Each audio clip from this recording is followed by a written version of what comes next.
Olá! Os institutos de pesquisa levaram baile nas urnas. Ao fim das apurações do primeiro turno, uma coisa ficou clara: as pesquisas de intenção de voto erraram e feio ao não captar o contingente de pessoas que votaria no atual presidente Jair Bolsonaro. Os principais institutos apontavam uma diferença de mais de 10 pontos entre Lula e Bolsonaro. Houve levantamento dando até 18 pontos percentuais de vantagem para o petista. Mas os erros não pararam por aí, não. As previsões também falharam dentro dos estados nas eleições para governador e senador. Incongruências foram observadas em diversas federações da República. Em São Paulo, Tarcísio à frente de Haddad e Astronauta senador. Moro eleito no Paraná, Onyx e Mourão no Rio Grande do Sul e Freixo derrotado no Rio de Janeiro.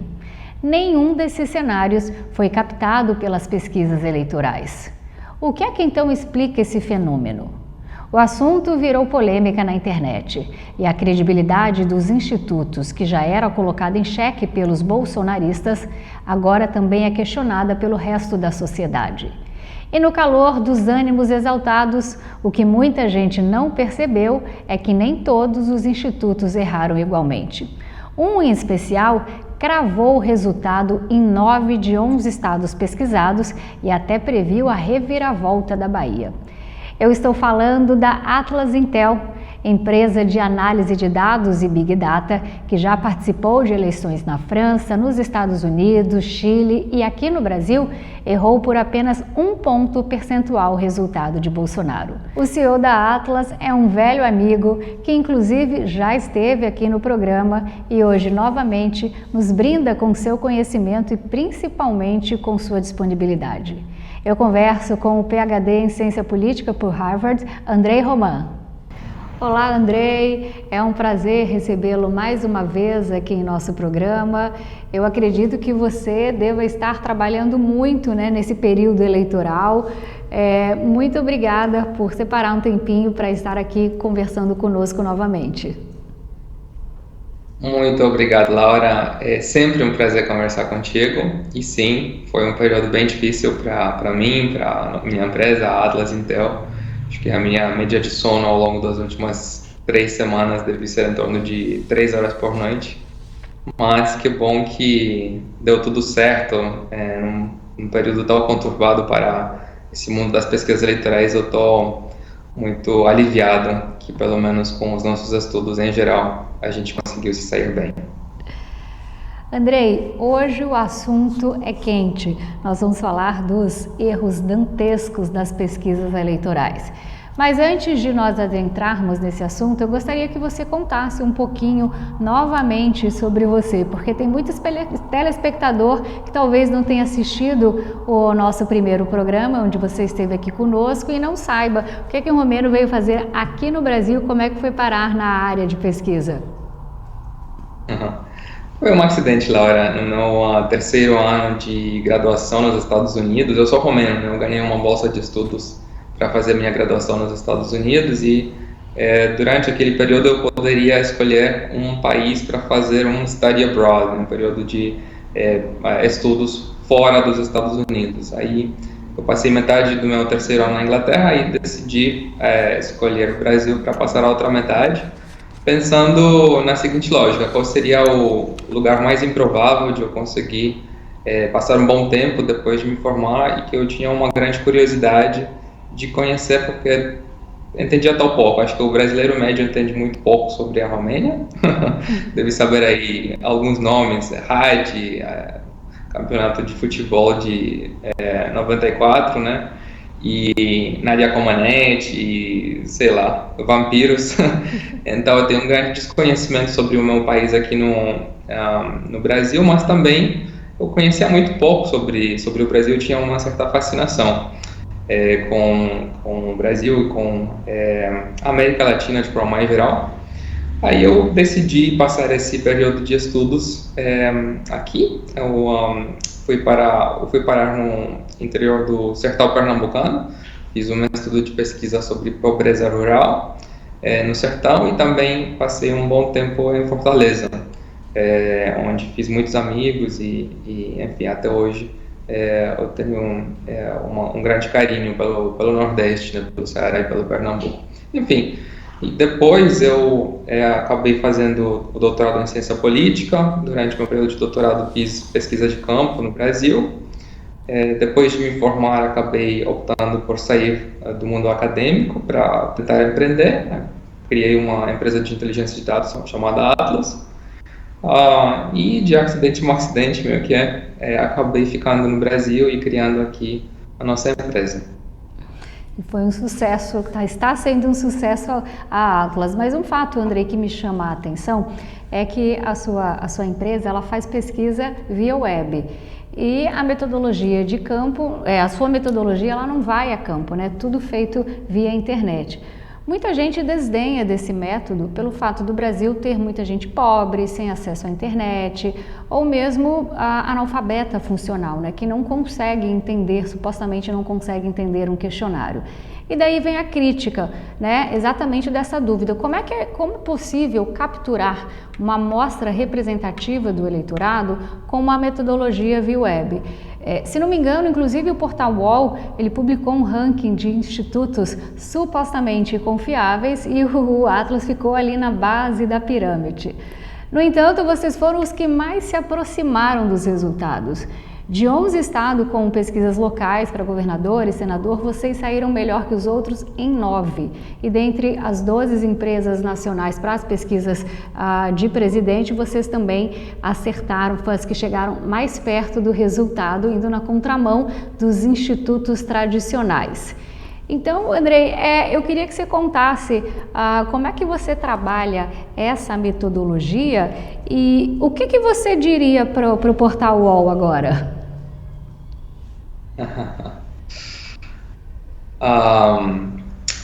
Laura, a gente conseguiu inovar no contexto latino-americano pesquisas com coleta web. São pesquisas que me parecem são mais adequadas para o mundo digital em que a gente vive hoje. 90% dos brasileiros hoje em dia são usuários de internet e a gente passa uma quantidade impressionante do nosso tempo olhando para a tela de um smartphone, de um laptop ou de uma tablet. Quantos de nós não usam horas e horas por dia o WhatsApp para se comunicar com amigos ou familiares? Quantos que não usam redes sociais como Instagram, Facebook? Então, me parece que a gente conseguiu inovar no contexto brasileiro um método de coleta de dados que é muito menos invasivo e mais natural para a grande maioria dos brasileiros hoje. Em vez de você receber uma chamada telefônica, por exemplo, para responder à pesquisa, você vai descobrir um anúncio num processo de navegação padrão na internet, vai clicar nesse anúncio, vai ser transportado na interface da Atlas para responder à pesquisa, tudo dentro de um ambiente completamente anônimo, confortável, no conforto da sua casa, do seu local de trabalho, sem temer, sem qualquer tipo de interação humana. Existe uma discussão muito grande hoje no mundo das pesquisas sobre efeitos de eleitor tímido ou eleitor envergonhado, né? Às vezes, por conta desse contexto de polarização política, eleitores que são entrevistados na rua podem se sentir algo desconfortáveis em termos de declarar o voto, principalmente quando se trata de um eleitor que pertence a uma minoria na cidade onde ele vai responder. Imagina uma cidade onde a grande maioria das pessoas vota no Bolsonaro e tem um eleitor do Lula, ou vice-versa. Dependendo de quem está próximo, quem está ouvindo a entrevista, o eleitor pode se sentir pressionado de alguma maneira ou influenciado em termos de, por exemplo, se declarar indeciso ou de migrar para um dos candidatos de terceira via que arrecata menos rejeição que esses dois que ficaram em primeiro. Então, me parece que a Atlas conseguiu realmente se adequar a essa mudança da sociedade e, além disso, incorporar dentro da metodologia da pesquisa boas práticas em termos de ajustes amostrais, porque também fazer uma pesquisa dessa maneira tem efetivamente grandes desafios. A gente vai ter dentro da amostra inicial uma subrepresentação de alguns dos grupos que você citou, Laura, por exemplo, eleitores que não têm internet não têm como responder à pesquisa, por exemplo, analfabetos não vão conseguir responder à pesquisa, e esse é um desafio para a representatividade amostral, é algo que a gente precisa encarar como um desafio metodológico. A gente faz, efetivamente, para cada pessoa que não tem internet, a gente vai substituir dentro da amostra uma pessoa que tem internet e tem as mesmas características demográficas desse grupo que ficou excluído. E dessa maneira, a amostra continua sendo representativa, mesmo não alcançando 100% do eleitorado, apenas 90%. Né? Em relação ao portal UOL, acho que se tratou de jogo sujo contra a Atlas, infelizmente. Existe aí uma evidente briga de mercado, em que a gente, de uma maneira ou outra, precisa estar, né? Porque somos uma startup que está tentando capturar mais espaço. Acho que o que diferencia a gente de alguns dos nossos concorrentes é que a gente está engajado numa prática de concorrência leal, não desleal. Eu vejo o que aconteceu com o portal UOL, aquele selo de confiabilidade de pesquisas, uma prática de concorrência muito desleal, no sentido que o ranqueamento que foi feito não seguia absolutamente nenhum tipo de critério objetivo de desempenho, era realizado a partir de entrevistas com especialistas anônimos que trabalham nos institutos de pesquisa, sendo que nenhum especialista do Atlas, mesmo sob condição de anonimidade, foi entrevistado para o estudo. E o que piora mais as coisas é que a gente sabe, o Grupo UOL tem como dono um mesmo grupo empresarial que também é dono do Datafolha. Então tem aí um nítido conflito de interesse entre realizar um ranqueamento de pesquisas a partir de uma metodologia não transparente, porque se trata de né? Vamos fazer um grupo de 10 amigos para me dizer, 10 amigos da Laura Campos, e dizer qual que é o melhor programa de TV hoje em dia no Mato Grosso, por exemplo. O que a gente vai buscar? O que a gente vai achar nesse grupo? Evidentemente vai ser algo que vai te dar um resultado bom, mas vai ser enviesado, não vai ser um estudo representativo, né? Então acho que temos que ter uma certa cautela em termos de sempre buscarmos competir de forma leal com os nossos concorrentes. Andrei, se a gente olhar ao redor do mundo, nós vemos que esse tipo de metodologia que você usa via internet não é tão nova assim, né? Se você pegar a Europa, os Estados Unidos, a pesquisa de opinião via web já é um modo dominante. E vocês mesmos, se não me engano, já cobriram eleições na França, em outros países, usando essa mesma metodologia. É como você mesmo disse, a probabilidade da pessoa responder as perguntas sinceramente é muito maior sozinha ali na tela do computador ou do celular, com alguém ali te intimidando cara a cara. Por que então aqui no Brasil, grande parte dos institutos ainda costumam, né, fazer essa pesquisa no corpo a corpo, na rua, com papel, com caneta? É preconceito? É falta de conhecimento? O que você explica? Me parece que é falta de competição. Eu acho que a gente está entrando aí mostrando que existem maneiras mais inovadoras, mais modernas de conduzir pesquisa, e que esses métodos não são menos precisos, mas pelo contrário, podem ser mais precisos e com uma maior qualidade do que os métodos tradicionais, e também com menor custo. Então acho que isso vai criar uma pressão bastante grande pela frente em termos desses players, desses institutos mais tradicionais se adequarem ao mundo digital. Me parece que a gente conseguiu sim construir uma trajetória de excelência em eleições fora do Brasil. A Atlas foi a melhor empresa de pesquisa em 2020 nas eleições presidenciais americanas, um fato talvez pouco conhecido no Brasil. Nem se trata apenas de uma pesquisa em nível nacional, porque no caso dos Estados Unidos se trata de um sistema de colégio eleitoral, então para você ter uma boa previsão da eleição americana, você precisa fazer pesquisa em todos os estados competitivos, então, pesquisas presidenciais a nível estadual, em lugares como Flórida, Michigan, Wisconsin, Pennsylvania, Arizona, são estados que a gente conseguiu cobrir em 2021, cada um deles a gente conseguiu acertar o resultado daquela eleição dentro da margem de erro da nossa pesquisa. E desde então, a nossa trajetória continuou em lugares como Argentina, 3 ciclos eleitorais consecutivos que a Atlas conseguiu ser a melhor empresa de pesquisa, a que mais ficou próxima do resultado, no plebiscito para a adoção de um novo texto constitucional no Chile, que acabou sendo rejeitado por uma ampla maioria, mas nenhuma pesquisa além da pesquisa Atlas antecipou a magnitude do rechaço a esse texto. 62% dos chilenos votaram contra o texto, e a única pesquisa que chegou próximo desse número foi a pesquisa da Atlas. Enfim, acho que a gente conseguiu demonstrar bastante qualidade em contextos muito variados e difíceis, né? Num mundo que está cada vez mais polarizado politicamente, em que as pesquisas erram cada vez mais por conta disso, num mundo em que as redes sociais têm um impacto muito forte em termos de mudanças de última hora, conteúdos, vídeos que repercutem aí nos últimos dias da eleição e acabam criando uma dinâmica, uma onda muito favorável ou desfavorável a algum dos candidatos. Isso acaba impactando muito forte no resultado. Então, é um contexto cada vez mais complexo, mais dinâmico para o mundo das pesquisas, e eu estou bastante contente com o nosso percurso até agora. Isso não quer dizer que não existe erro. No caso da Atlas, eu fiz questão de reconhecer alguns dos nossos erros nesse ciclo no Brasil. Acredito que na eleição presidencial, por exemplo, a gente subestimou o presidente Bolsonaro. Vamos agora para um rápido intervalo comercial. Já já nós voltamos com o cientista político, PhD em Harvard, André Roman.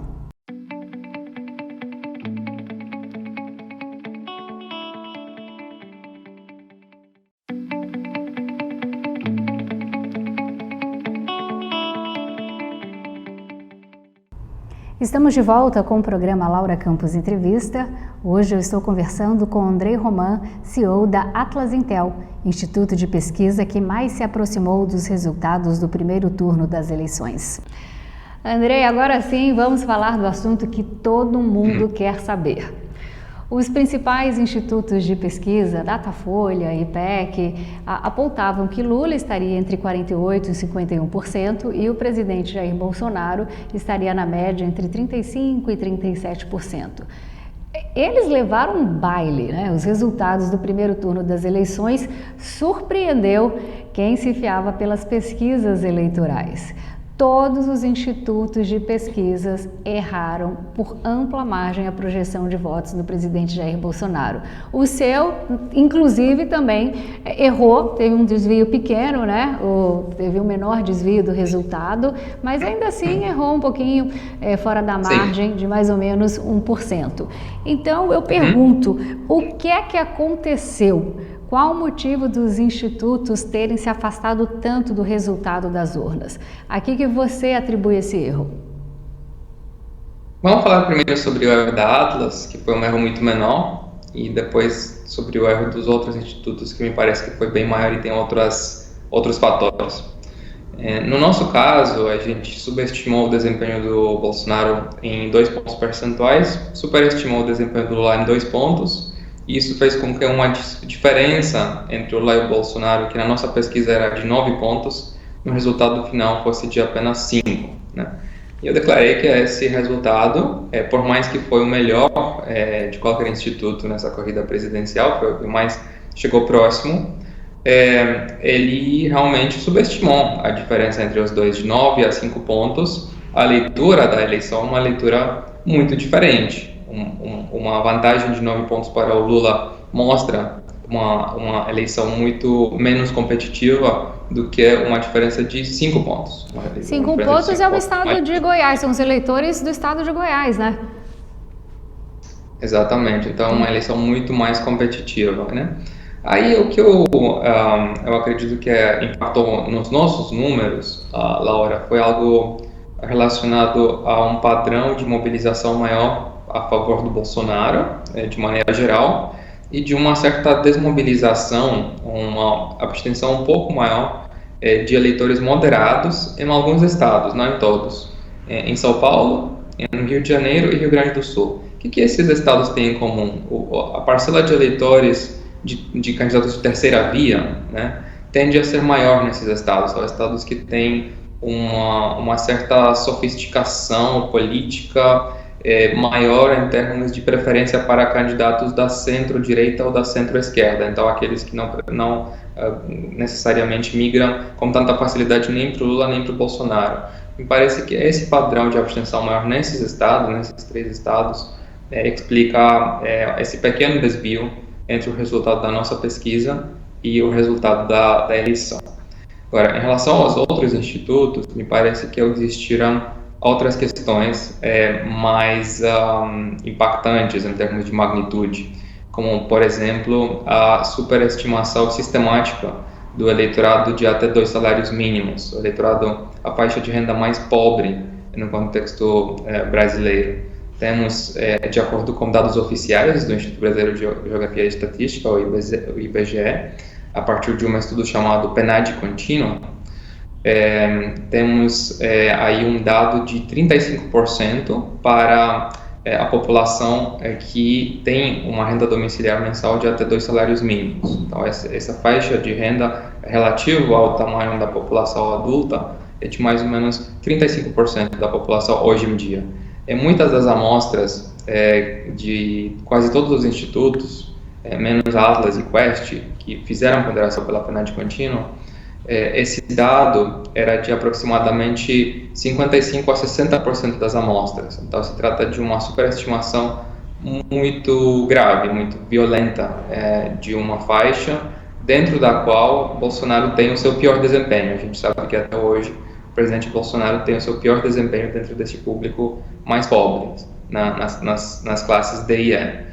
Justamente por conta disso existiu uma estratégia do governo federal, né? Todo mundo sabe, acho muito nítido, de aumentar o Auxílio Brasil de R$400 para R$600 numa tentativa de fortalecer eleitoralmente o Bolsonaro nessa tentativa de reeleição, focando nesse público que era seu pior, né, desempenho dentro dos grupos de renda. Então, quando você faz isso, quando você superestima tanto uma faixa de renda do eleitorado dentro da sua amostra geral, inevitavelmente isso vai afetar o resultado global da pesquisa. Eu acho que isso é o que aconteceu com muitos dos institutos neste ciclo.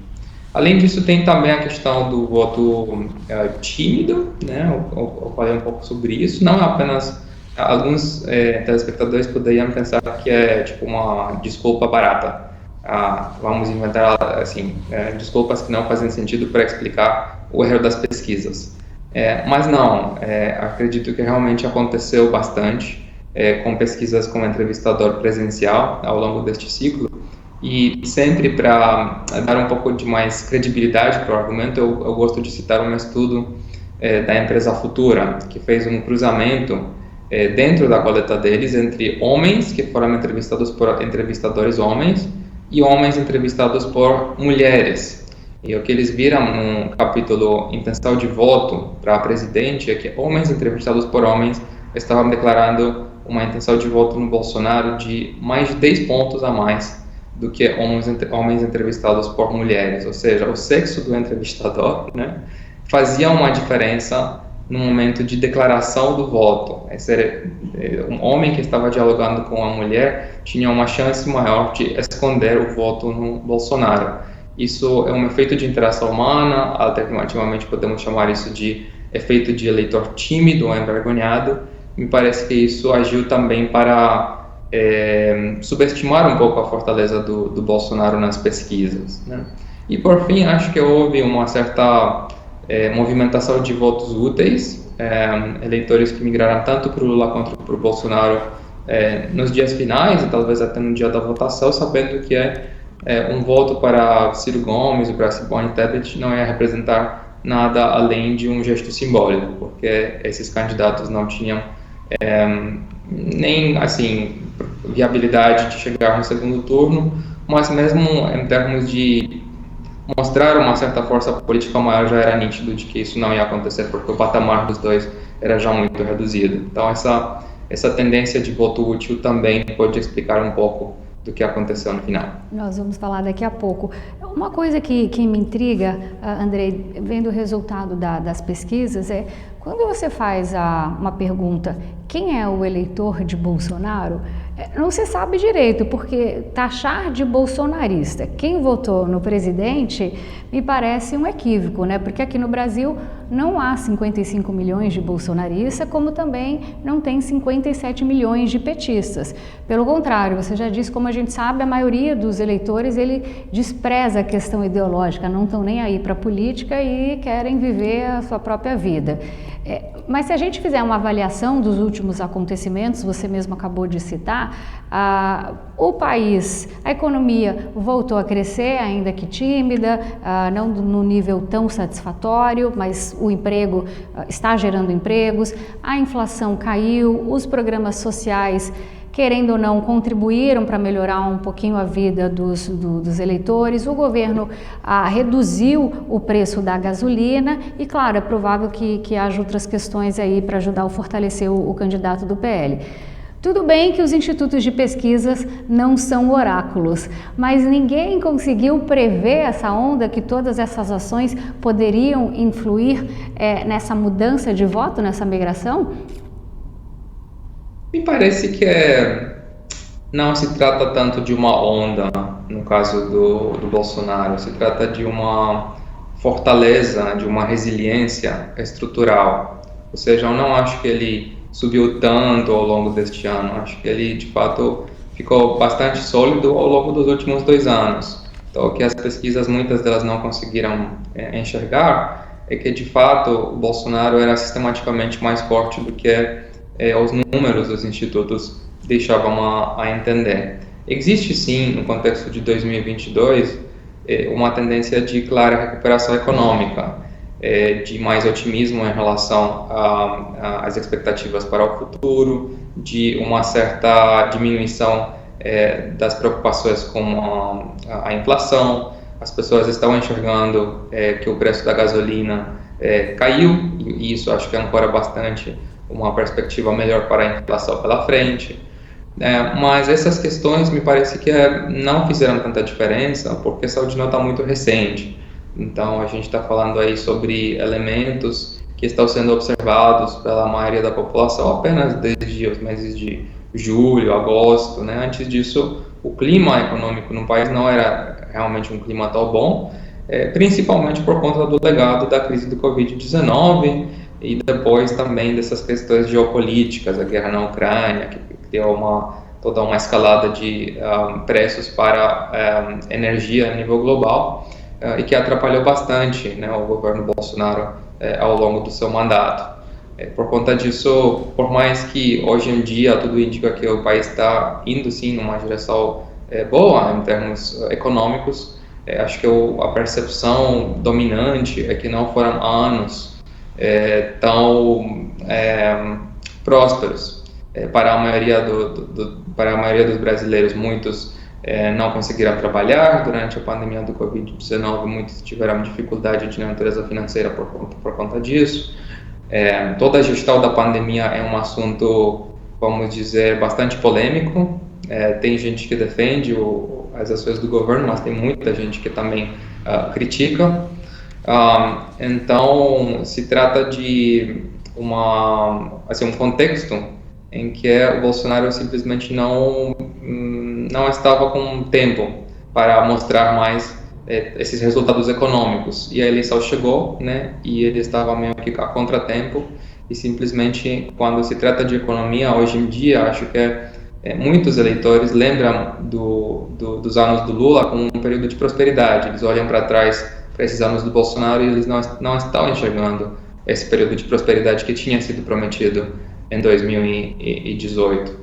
Então, acho que é uma corrida no contexto da qual, caso o Bolsonaro tivesse mais 6 meses, por exemplo, pela frente, ele ia ter chego mais competitivo, mais forte no momento da eleição. Hoje, inclusive, o programa do Lula foi exatamente sobre esse assunto, o programa eleitoral, que na época dele a população tinha prosperidade, fez relembrar esse momento. Ele sabe bater, ele sabe colocar o dedo na ferida. E me lembrou também o Trump, né, que estava bem, veio a Covid, a economia piorou e tinha tudo para ganhar e deu zebra, né? Mais ou menos isso. Andrei, muitos analistas, economistas, sociólogos e também cientistas políticos, eles apontam que no ascenso do IBGE desde 2010, a base de dados usada pelos institutos de pesquisa está completamente defasada e os evangélicos estão subrepresentados. Quer dizer, há muito mais evangélicos do que se imagina e isso, de certa maneira, tem atrapalhado a precisão estatística dos institutos de pesquisa.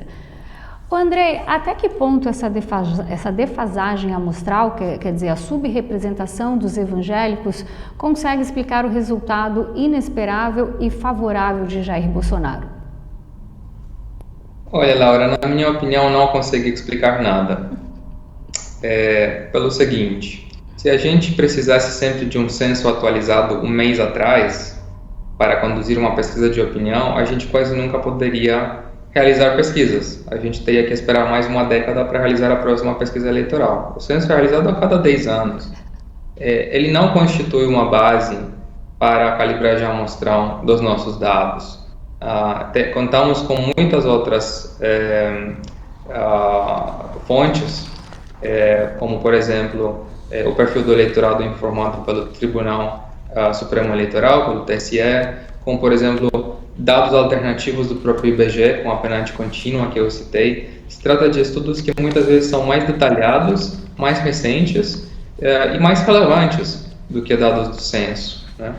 Talvez a única questão que realmente a gente não tem um dado atualizado é essa questão da religião, né? Qual que é o tamanho verdadeiro dos evangélicos no contexto da população adulta, do eleitorado, mas, sinceramente, a variável religião, a dimensão religião, nunca foi um critério de ponderação amostral, de representatividade amostral. Então, não sendo, não acho que é a razão para indicar que isso, de alguma forma, impactou negativamente o desempenho das pesquisas. E nessa questão da religião, de fato, mesmo que a gente fosse considerar que poderíamos, de alguma forma, utilizar os dados oficiais, se trata de um cenário cada vez mais complicado e fragmentado, porque as próprias igrejas evangélicas têm muitas denominações, sabe? Os católicos, cada vez mais, temos uma diferença entre católicos praticantes e não praticantes. Temos uma categoria nova de eleitores no Brasil que se consideram crentes, sendo que não pertencem a uma religião, não vou declarar que pertencem a nenhuma religião, mas se consideram cristãos, por exemplo. Então, tem uma evolução da sociedade em termos de fragmentação muito grande, de diferentes crenças, cultos, que faz com que esses dados, mesmo que eles estejam atualizados, não são tão úteis, no final das contas, não nos oferecem assim, o subsídio para realmente fazer uma calibragem amostral melhor a partir do quesito religião. E mesmo se fosse existir essa subrepresentação dos evangélicos, ela explica muito pouco. Vamos supor que uma amostra coloca 25% na categoria evangélicos em vez de 30%. O impacto sobre o resultado geral, né, em agregado dos candidatos, será um impacto muito reduzido. Então, não acho que é por aí que a gente vai explicar por que as pesquisas não tiveram um desempenho melhor. Andrei, a meu ver, um dos resultados mais interessantes foi na eleição de São Paulo. O candidato do presidente da República, o ministro Tarcísio de Freitas, ele estava mais de 10 pontos atrás do candidato do PT, o Fernando Haddad, e para o Senado, o Márcio França também figurava numa posição bem confortável na frente do astronauta. Quando abriu a caixa de Pandora, deu zebra. O Tarcísio de Freitas e o Marcos Pontes, eles também terminaram bem na frente dos candidatos do PT, inclusive com o astronauta surpreendentemente eleito. Nesse caso, eu acho que ficou nítido que você falou, que é o tal do voto útil, uma espécie de inconsciente coletivo, né? Quando os eleitores percebem que um candidato pode ganhar, daí eles escolhem o outro para tentar impedir sua vitória. Aqui em Mato Grosso a gente teve uma coisa meio parecida. O governador ele ia praticamente ganhar de WO, Na última hora, lançaram a candidatura da esposa do prefeito para não ganhar de WO. Sabia que não ia ganhar e muita gente falou, não vou voltar, só para não ficar a derrota, a vitória não ficar tão grande. Então eu pergunto, é muito difícil antever essa mudança no voto do eleitorado de cima da hora, porque vocês, diferentemente dos outros institutos, vocês conseguiram perceber isso?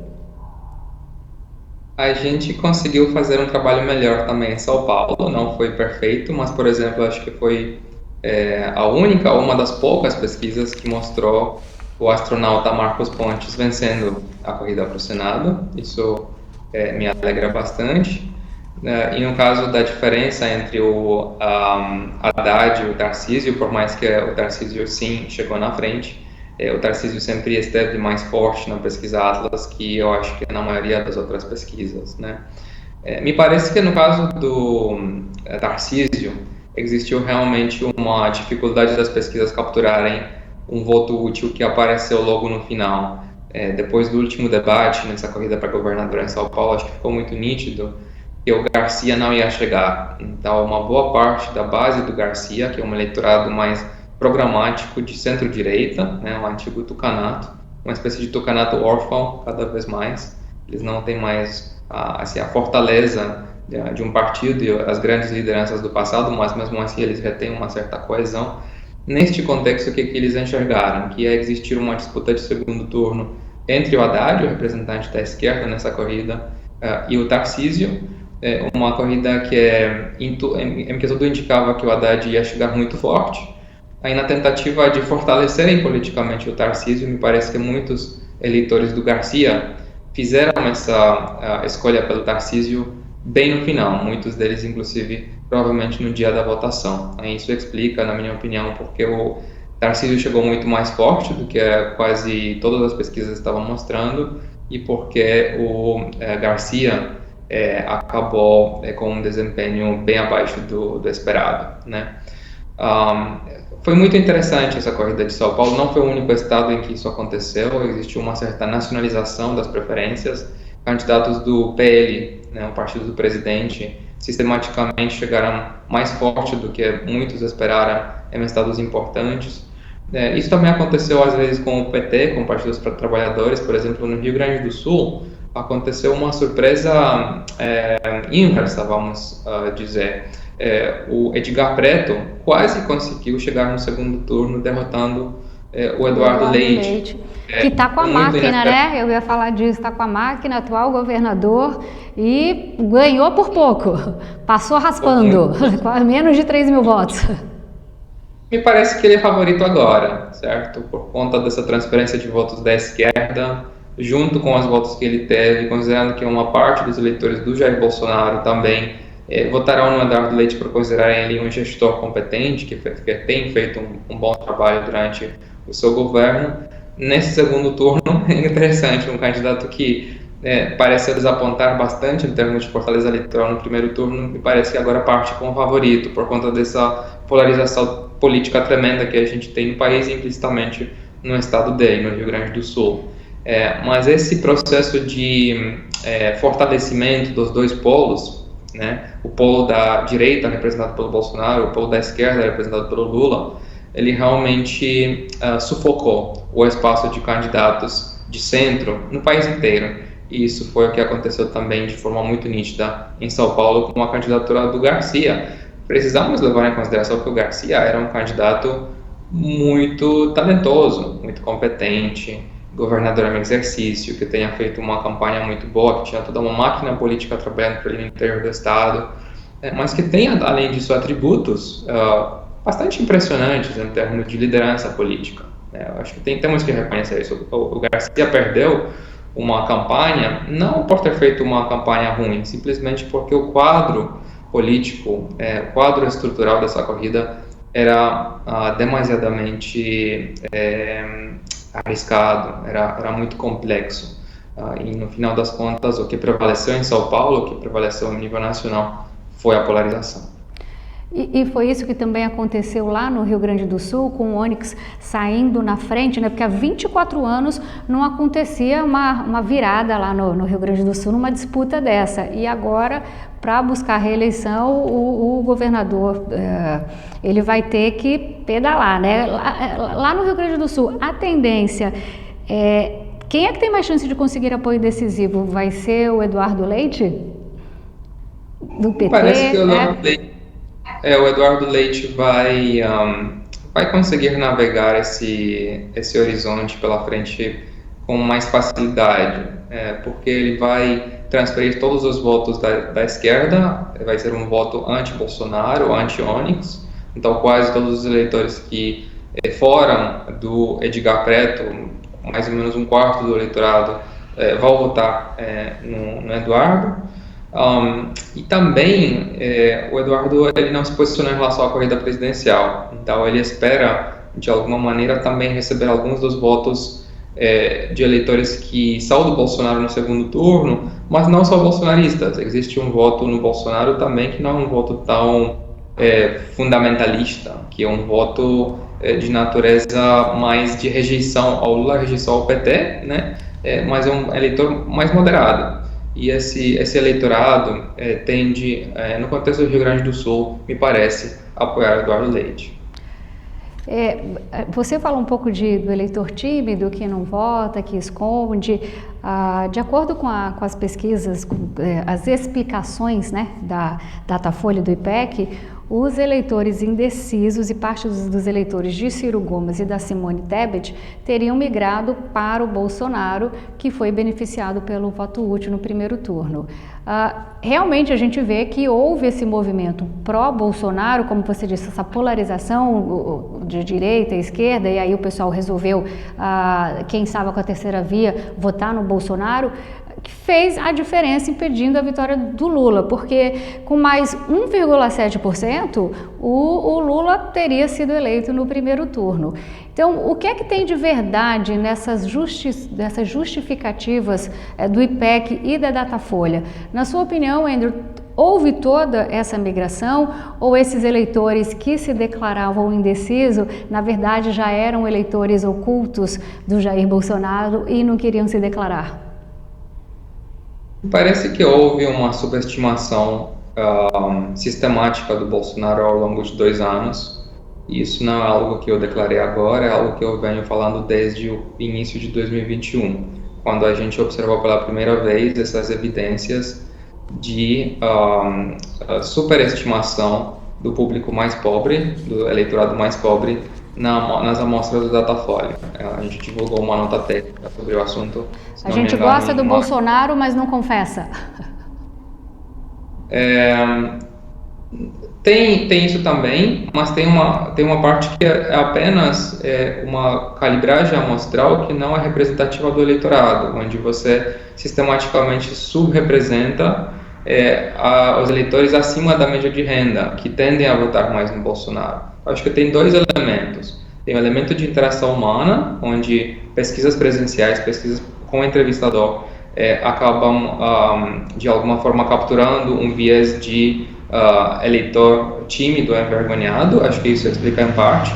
Mas existe também uma questão relacionada ao perfil das amostras, que não era exatamente um perfil representativo do eleitorado como um todo. Então, me parece que essa explicação de uma suposta onda a favor do Bolsonaro na semana final não procede, sinceramente. A gente viu aí um debate final que foi um debate muito ruim, objetivamente falando, para o Bolsonaro. Não foi um debate bom, Ninguém pode dizer que o Bolsonaro foi no seu melhor no último debate, né? Então, o resultado muito bom para o Bolsonaro se deu a despeito de um debate ruim. Então, isso acho que fortalece a minha tese que, de fato, as pesquisas estavam subestimando ele faz algum tempo, né? Existiu sim voto útil, mas esse voto útil não favoreceu apenas o Bolsonaro. Precisamos também pensar que todo o discurso do voto útil era principalmente articulado pela campanha do Lula, ou por aliados, ou por simpatizantes de esquerda, E a lógica do voto útil no Lula era uma lógica muito mais forte do que a lógica de voto útil no Bolsonaro, porque pelas pesquisas o Lula realmente tinha chances de acabar a eleição no primeiro turno. Então, um eleitor que estava olhando para as pesquisas, pensando agir estrategicamente, olhando o Lula numa situação tão boa e sendo mais simpático à ideia de votar nele no segundo turno, ele tinha um incentivo muito forte. Eu vou migrar para o Lula para ajudar a definir essa corrida no primeiro turno. Já esse argumento não era tão sólido para o eleitor do Bolsonaro, que olhando para a maioria das pesquisas, enxergava que se ele fosse votar no Bolsonaro, na Simone Tebet, no Ciro Gomes, não ia fazer tanta diferença, porque o Bolsonaro não tinha realmente chances de vencer essa eleição no primeiro turno. Então, no mínimo, acho que o que isso indica é que se existiu o voto útil, ele foi distribuído de maneira minimamente parelha entre os dois candidatos, e tudo indica, de fato, o Lula ganhou mais votos nesse padrão de voto útil do que o Bolsonaro nessa reta final.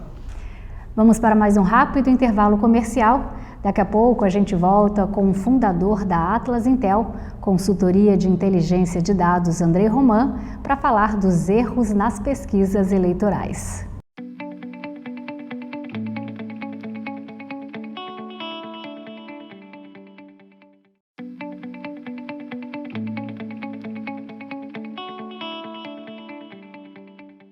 De volta com o último bloco do programa Laura Campos Entrevista. O assunto de hoje é Eleições 2022, erros e acertos. E aqui comigo o cientista político e PhD em Harvard, Andrei Roman. Andrew, a credibilidade das pesquisas de intenção de voto, com todos esses resultados, ela está em baixa em vários lugares do mundo. No Chile, as pesquisas não captaram o voto conservador no plebiscito da Constituição. Nas eleições norte-americanas, elas não previram nem a vitória de Trump, nem a vitória de Biden. No plebiscito do Brexit na Inglaterra, eles também não conseguiram captar o voto conservador, que seria a favor da saída da Inglaterra da União Europeia. Você que é um PhD em Harvard, não fica muito aflito com essa quantidade de erros dos institutos ao redor do mundo? Por que está tão difícil mensurar o voto da direita, da extrema-direita ou conservador? Qual a relação disso com os erros mais famosos dos institutos de pesquisa na política recente? Laura, de alguma maneira eu enxergo nisso oportunidade. Porque em vários desses ciclos que você citou, a Atlas conseguiu se destacar nas eleições americanas de 2020, nas eleições do plebiscito do Chile para a adoção da nova Constituição. A gente não cobriu Inglaterra, Reino Unido até agora, mas nesses outros que você mencionou, a Atlas conseguiu ter um bom desempenho. E me parece que o que a gente conseguiu fazer e outros institutos não conseguiram foi exatamente driblar essa questão dos eleitores que, confrontados por um entrevistador humano, não são tão abertos em relação às suas opções. Vou dar um exemplo muito simples. No contexto do Chile, existiu esse plebiscito para adotar a nova Constituição. Acontece que essa votação acontecia apenas um ano depois que o mesmo eleitorado tinha decidido por ampla maioria que queria uma Assembleia Constituinte para mudar a Constituição. Se trata de uma Constituição muito polêmica porque ela é herdada do regime autoritário do Pinochet. Então, por conta disso, muitos dos chilenos sonhavam com uma Constituição democrática, mais democrática do que existe hoje, do que foi herdada depois que esse regime caiu. E não foi fácil para esses eleitores, para essa maioria que inaugurou o período dos trabalhos da Assembleia Constituinte, voltar atrás e dizer: não gosto do texto que saiu dessa Assembleia e votarei para rechaçar o texto. Num contexto em que a entrevista se dava na rua, com alguém perguntando, olhando para a pessoa, existia uma certa dificuldade, me parece, de natureza psicológica de admitir que, de fato, mudei de opinião, não apoio mais esse esforço, agora estou contra. Quanto mais a gente tem um quadro de conforto, de anonimidade para o entrevistado, então, no contexto de uma coleta web, existe esse pleno conforto, plena anonimidade das respostas, Acho que essa declaração de que de fato mudei de opinião, de fato não apoio mais isso tende a acontecer com mais facilidade. Me parece que por conta disso as metodologias elas precisam continuar evoluindo para se adequar ao mundo que está cada vez mais polarizado, está cada vez mais volátil, está cada vez mais digital, né?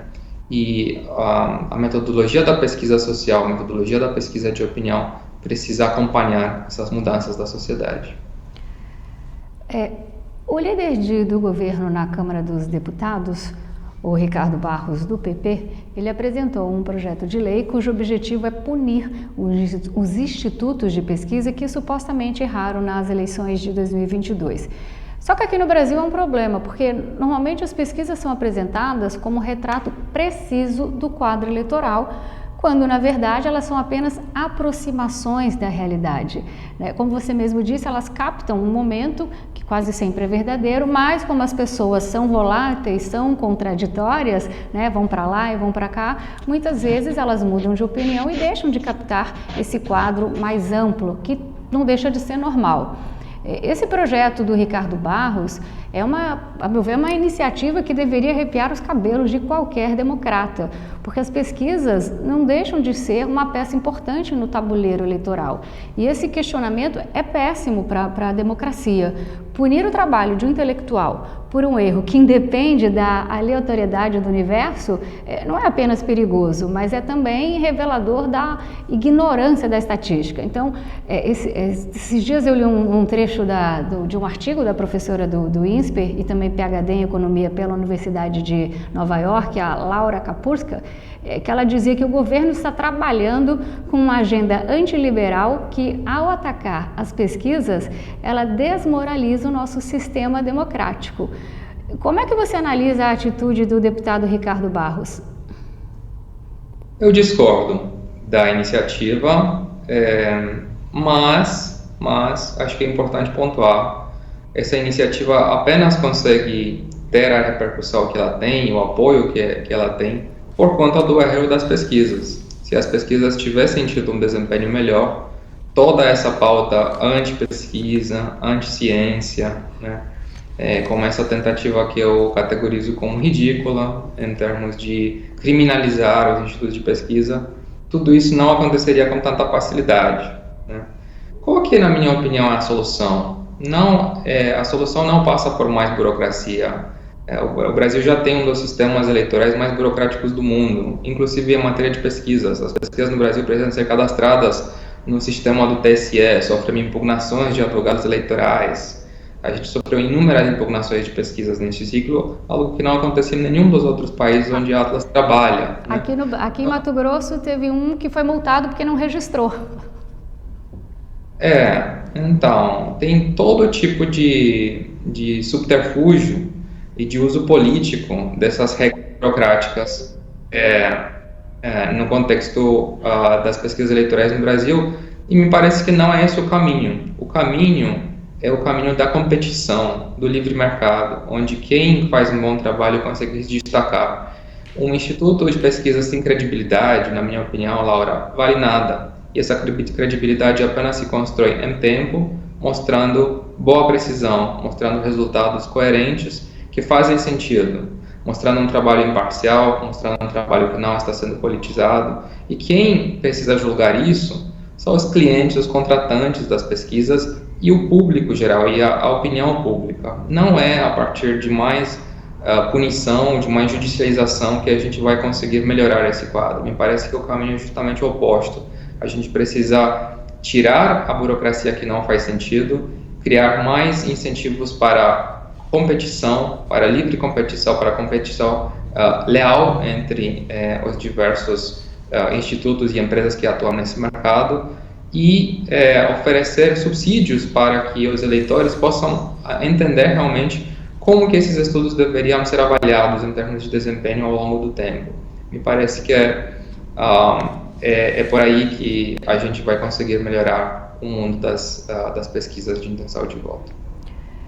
Andrew, convenhamos, o Brasil ele está anos-luz dos demais países em relação ao termo eleição.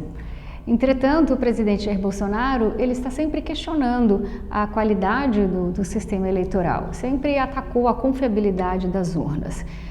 No entanto, nunca se comprovou nada ou mesmo surgiu algum dado empírico a respeito do assunto. Eu ouso dizer que nunca existiu evidências de fraude desde a redemocratização do país.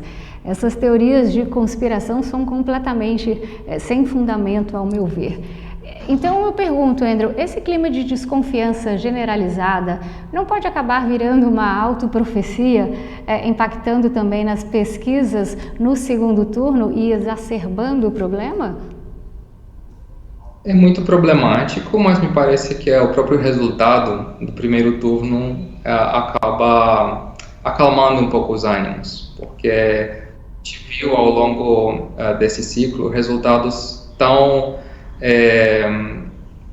bons, né, para o lado do campo bolsonarista, tanto em uma eleição presidencial quanto em uma eleição estadual, o resultado do Tarcísio no estado de São Paulo, de maneira geral, uma fortaleza surpreendente.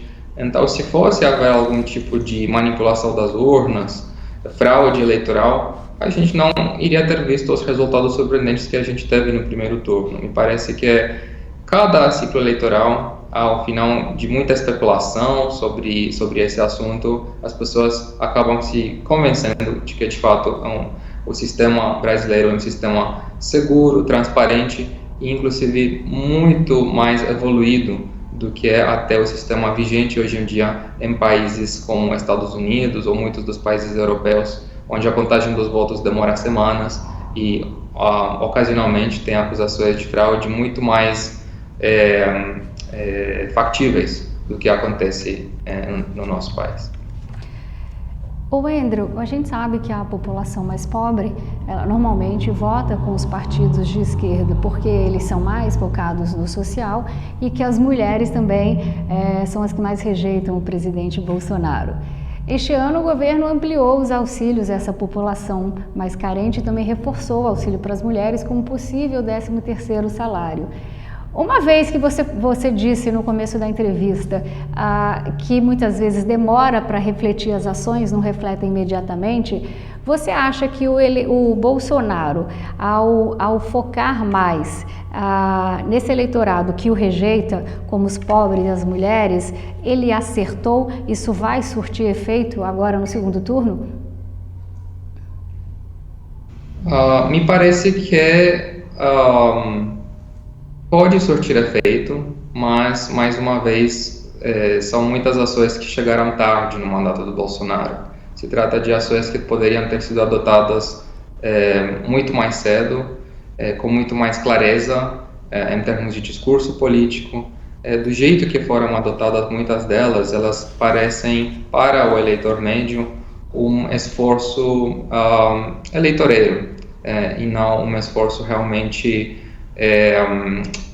sincero do lado do presidente. Acho que isso atrapalha bastante o impacto que, em potencial, essas ações poderiam ter tido.